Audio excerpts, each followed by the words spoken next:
Assalamualaikum warahmatullahi wabarakatuh. Sahabat Al-Haq, Bapak Ibu, saudara-saudari yang saya cintai, tahukah kalian orang yang paling jelek atau pencuri yang paling tidak baik, pencuri yang terjelek? Pencuri yang terjelek adalah orang yang mencuri dalam sholatnya. Bagaimana dikatakan orang yang pencuri yang paling terjelek dalam sholatnya? Kita mendengar hadis Rasulullah SAW, Inna aswa'an nasi sarqatan alladhi yasruqu min sholatihi la yutimmu ruku'aha wala sujudaha wala khusyu'aha.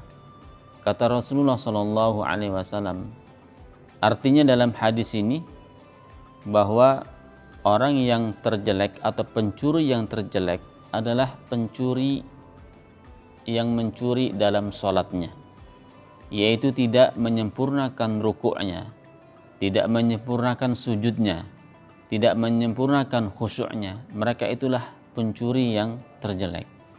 Kita tahu bahwa perbuatan mencuri adalah perbuatan yang tidak baik, tetapi lebih tidak baik lagi atau pencuri yang paling jelek adalah orang yang mencuri dalam sholatnya. Mungkin dalam kehidupannya sehari-hari dia orang yang baik, tidak pernah mencuri, tetapi ketika dalam melaksanakan sholat dia melakukannya dengan terburu-buru, sujudnya tidak sempurna, rukuknya tidak sempurna, terburu-buru, maka dia termasuk orang-orang yang mencuri dalam sholatnya. Maka sempurnakanlah sholat kita.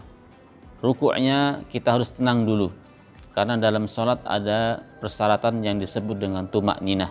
Tumakninah itu adalah tenang sebentar, kemudian baru melaksanakan gerakan yang lain.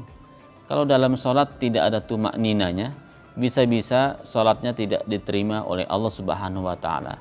Jadi jangan tergesa-gesa dalam melaksanakan sholat.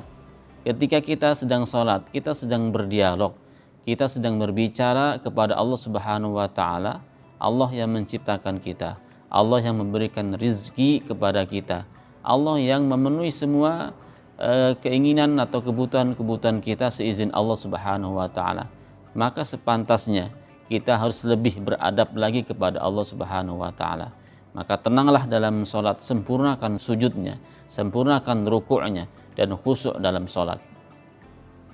Allah Ta'ala berfirman dalam sebuah ayat, fawailun lil musallin alladzina hum an salatihim sahun.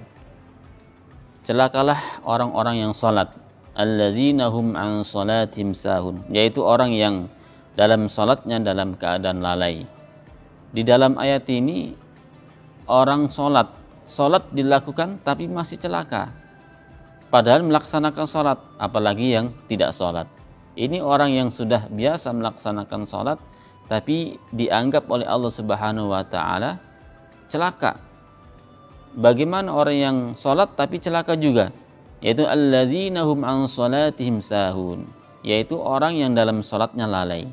Lalai tersebut dalam ayat, ahli tafsir mengatakan, ada yang mengatakan adalah melaksanakannya tidak khusyuk, atau dia melaksanakan sholatnya di luar waktu yang sudah ditentukan, sehingga dia melaksanakan sholat tapi sholatnya tidak memberikan manfaat kepadanya. Fawailul lil musallin, celakalah bagi orang-orang yang sholat, yaitu alladzina hum an sholatim sahun, yaitu orang-orang yang lalai dalam sholatnya. Sholatnya tidak khusyuk, sholatnya tergesa-gesa, sholatnya tidak pada waktu yang ditentukan. Maka mereka termasuk orang-orang yang kata Allah Subhanahu wa Ta'ala, orang yang celaka dalam sholatnya. Sahabat Al-Haq, Bapak Ibu sekalian, saudara-saudariku yang saya cintai, Rasulullah Shallallahu Alaihi Wasallam bersabda dalam sebuah hadis, "Idza uqimatus shalah famshu wa alaikumus sakinah." Kata Rasulullah, apabila sholat sudah didirikan, maka berjalanlah, ya, jangan lari, ya. Famshu wa alaikumus sakinah, dan kalian dalam keadaan tenang. Ya. Ini adalah anjuran Rasulullah. Ya, kita berangkat dari rumah mungkin berangkat dari rumah tiba-tiba sudah qomat, ya. Kita tetap berjalan tenang, ya. Berjalan tenang sehingga ketika kita nanti masuk sholat dalam bermakmum kita masih dalam keadaan tenang. Napas kita tidak tersengal-sengal, ya. Karena kalau kita lari, ya, mendengar iqamah langsung lari, maka dalam barisan sholat nafas kita akan tersengal-sengal dan akan mengganggu kekhusyuan kita dalam sholat.